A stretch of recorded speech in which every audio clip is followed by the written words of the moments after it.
Are we double, triple dipping here? Yeah, I guess we are. We are making a third video about Vancouver Canucks forward Elias Pettersson on this Sunday, March 1st afternoon.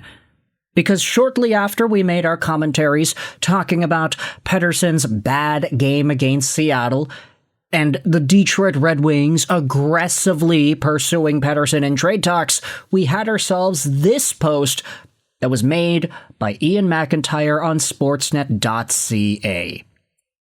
He spoke about how it was a stunningly silent night for the highest paid Canuck in Seattle. Elias Pettersson played his way onto the fourth line before sitting out the final 10 minutes of a 5-1 loss. Ian McIntyre has the takeaways. An excerpt from this article went sort of viral on Canucks Twitter as Ryan Henderson, the producer of Donnie and Dolly on Czech TV, went out there and said this: for the people that say there's no way the Canucks should retain in an EP40 trade, Ian McIntyre brings up a great point. If Pettersson stays in Vancouver, and his next two seasons are as disappointing as these two have been, the Canucks will be measuring him for a buyout. So retaining $2 million a year for the next 6.5 years could actually be a bargain if it facilitates a trade. And, this is the way conversations are going to be headed down when it comes to Petey at this point, isn't it? Ian McIntyre, obviously, is one of the most connected dudes to the Canucks organization, management, and otherwise in the market. So if he's going out there and saying, yeah, Vancouver may have no choice but to think about Petey in the context of a buyout at some point, that's something that I think we should be listening to at the very least. With this idea in mind, if Vancouver were to just retain salary on Petey's $11.6 million AAV, if that is a bargain, then it really illustrates just how badly things have gotten with this deal. Now, for what it's worth, there were a number of folks going out there and disputing the Pettersson buyout idea. Grady Sass went out there and said this: it's not a great point if it's still a suboptimal outcome. No buyout, no retention. Either you trade him in full, or he stays. Sapster said, I would suggest looking at his buyout cost next time. A 9.53 dead cap hit with this owner is not going to be up for discussion, especially while still having OEL on the books. Sapster also had his own tweet here. Buying Pettersson out 2 seasons from now would save $6 million in year 1, but only $2 million for the next 3 years after, and an additional 1.53 for an additional 4 years afterwards of that. Buying out Pettersson makes 0 sense at that cost. Having $9.53 million in dead cap space for 3 years is not going to be up for discussion with this owner, unless he is extremely poor, wants a molecule of relief, but still needs the cap hit in order to hit the floor. This is what Hughes for Rebuild went out there and said. Buying out EP40 is a conversation we should 100% be having if you want almost $10 million of dead cap for a couple of years. Thomas Drance also replied, saying this: there is virtually no benefit to a buyout at any point of Pettersson's deal. It is both front-loaded and signing bonus laden. His deal also becomes pretty interesting from a dollar savings perspective in a cap growth era after 2030. In no world should they consider retention.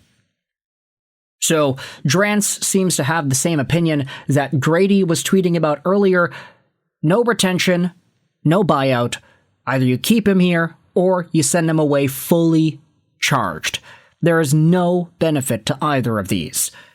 And if we take a look at Elias Pettersson and his actual contract on puckpedia.com, we can see that there are a number of bonuses paid out to this guy, and the actual salary varies from year to year. So $11.6 million is the cap hit this season, but his base salary is $4.5 million. He got $10 million in signing bonuses this season. Next year, the base salary is $11 million. He gets $0 in signing bonuses. But then the years after, $5 million signing bonus, $5 mil, $5 mil, $5 mil, $5 mil. That is a very specific maneuvering of the deal done by the agent to ensure that a buyout is not really all too helpful for Vancouver if they decide to do it. Let's say Vancouver buys out Pettersson after 2 years. So after this season, and then after this season. Let's buy him out right here, 27-28. If Elias Pettersson gets bought out at that time, then the Vancouver Canucks will have a lot of savings early on, but they will be having more money to pay on the books till 2037, and that is actually not ideal.